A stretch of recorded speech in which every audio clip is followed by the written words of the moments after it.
Welcome to High Infidelity, the best cheating videos on YouTube. If you enjoy this content, remember to subscribe and turn on notifications. Now let's get into the video. Mother of my child cheated on me. I'm devastated. Good morning, everyone. I'll try to make this as brief as possible. My 5-year girlfriend and the mother of my 3-year-old kid cheated on me in November. I had brought our kid to my grandparents for the weekend, like I normally do, and she had remained behind our apartment. She requested me to call an Uber for her to visit a friend, didn't answer to my messages the rest of the day, and couldn't account for her time/location the following day when I inquired. On New Year's Eve, she got intoxicated and boasted to a mutual acquaintance that she had banged someone that night, someone I know. According to a mutual acquaintance, I was furious and instructed my ex to gather her belongings and leave the flat. When I inquired about the adultery, she said that she had no option but to cheat since I had become distant, and she believed I no longer loved her. She has returned to a friend's house to figure herself out, and I am presently caring for our kid. I'm heartbroken. She is jobless, retrenched lately, close to homeless, and has no clue when she will find work. She has begged me to purchase her monthly airline tickets so she can see our son until she gets work, but I refuse. We've banned each other on all platforms except WhatsApp, so she can video call our kid, but I'm frightened of what will happen next. I'm a shambles, and she seemed to have gone on. That's cool. Whatever, but I'm concerned about what happens next with our boy and how we'll properly co-parent. If she doesn't find work within the next 6 months, she has raised the notion of bringing our son back, and I provide some form of stipend to support both of them. I'd appreciate any advice, how to heal from the infidelity, and how to successfully co-parent. Story 2. Cheated on days after wedding and 7 years into relationship. I just recently discovered that my newlywed wife had cheated on me many times with her colleague. It's especially difficult since we recently got married after being together for 7 years and postponed our wedding from 2020 to last month due to COVID. But she's been talking to and meeting with this man behind my back for weeks and months, and it's all so new and exciting. We've both been worried about our relationship for months and years due to various priorities, etc. But I can't help but assume she just gave up on us and did this because she wasn't sure in our relationship and so had no moral conscience, to put it mildly. I know she liked this person as well, even though she claims it was nothing. Who knows how deep the relationship is? Anyway, in light of our past worries, I believe that the best thing I can do for myself is to file for divorce and go on with my life. It's the only way I can protect myself from this in the future, and I'll be permanently damaged by their fantasies. Accountability is one of the most important things I've asked for in this circumstance. She caused the mess, therefore, she is responsible for cleaning it up. However, she still does not prioritize me or our relationship, going about her business as usual.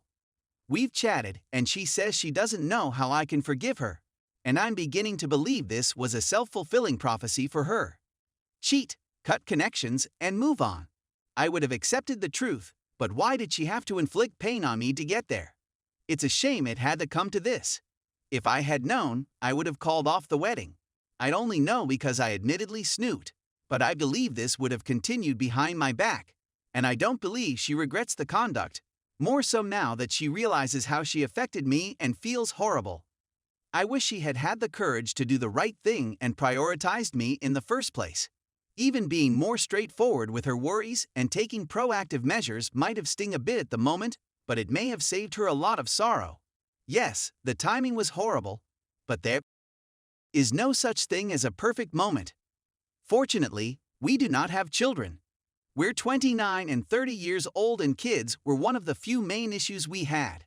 I was ready to start trying and beginning a family as soon as possible. It is significant to me. She does want to have children in the future, she has told me, but she wants to live her life and not be tied down right now. So it was one of the disconnects we experienced, another being where state to reside in long term, our current location or back near family, etc. But as the wedding approached, I attempted to be a mature and grown-up person, full of hope that we could work things out and have a fantastic future together, despite the fact that we had a 50% chance of divorce if we couldn't. However, for her to do this crime, and leave me broken and damaged for the rest of my life. Rather than just telling me what was going on in her life and acting maturely about it, irritates me much. I'd want to emphasize that she did not come to me with this knowledge. I did investigate and found text conversations, and evidently she has been confiding in friends/coworkers all along the road, which makes me feel a little bad about them. But in any case, I had to address her, which I did right away, and I offered her the option to come clean about any shady things that was going on, but she did not answer right away. Finally, when I said that I knew she had relations, she admitted and explained. Even then, she said it was just once, when I was out of town for a close friend's wedding without her last weekend. However, in subsequent chats, I was able to persuade her that it had occurred numerous times. She claims twice, who knows, doesn't matter. After a little more prying, not proud, but I felt compelled.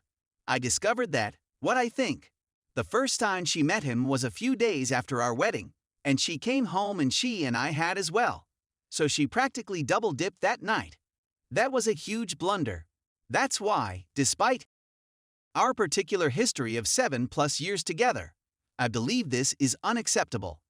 Unfortunately, it will have to be a separate memory for me, and I must now proceed.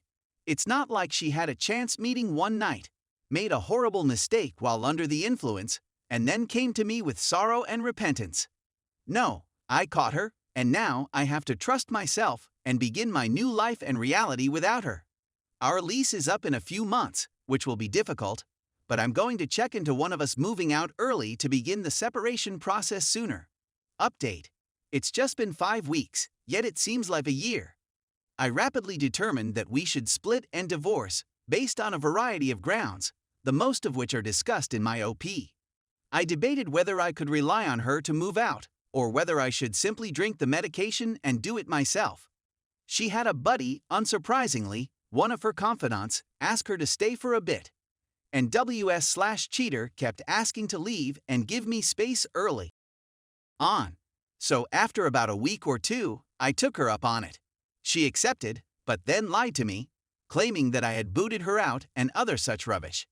But she ended up staying with her for the whole week and informed me she was going to move in with her on Friday. I was startled at how fast it came together at first, but I was okay with it since this was my plan anyhow.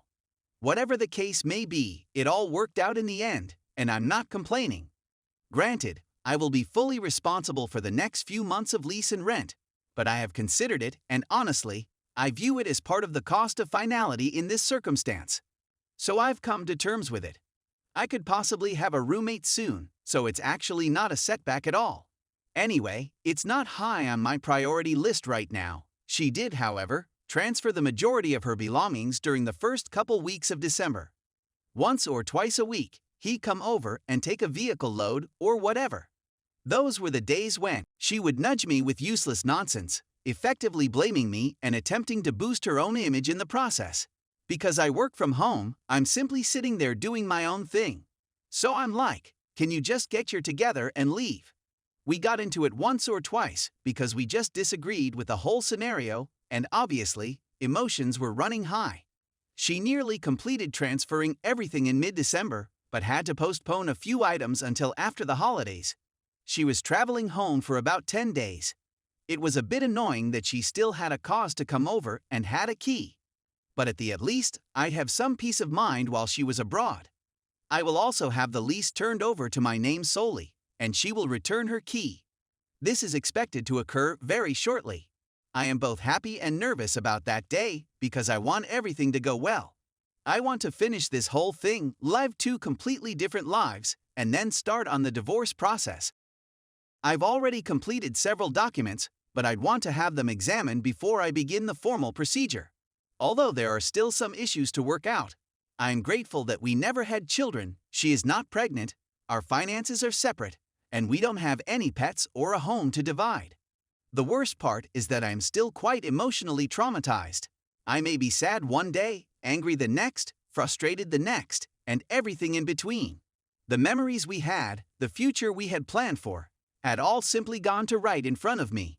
I despise her for doing this. I've been telling folks that I'm currently working on 3 portions of a pie. The first component is just recognizing what I need to do. divorce, and move on, since our relationship was plainly shattered. The objective and commercial chunk of the pie. The second aspect is that I am truly looking forward to living on my own. I've dreamt about it in the past, knowing that we may not be good for one another.